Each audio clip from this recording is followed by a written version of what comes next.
10328XI, customer concern engine shaking.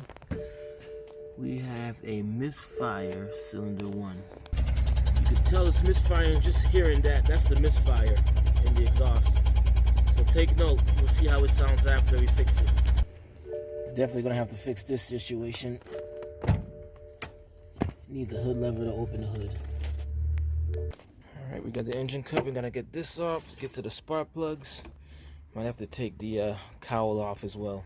We got the cover off. This is one of those wait there's more situations, because if we look here, oil, which is definitely going to contribute to a misfire into the ignition coil and the spark plugs.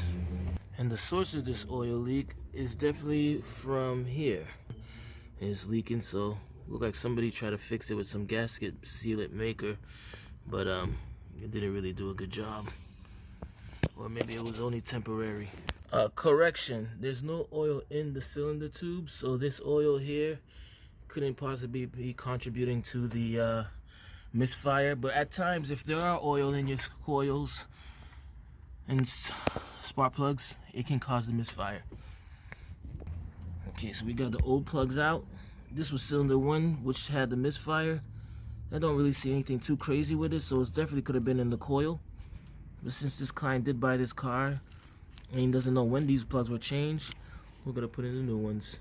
NGK, as close to OEM as we can get. Here's the part number.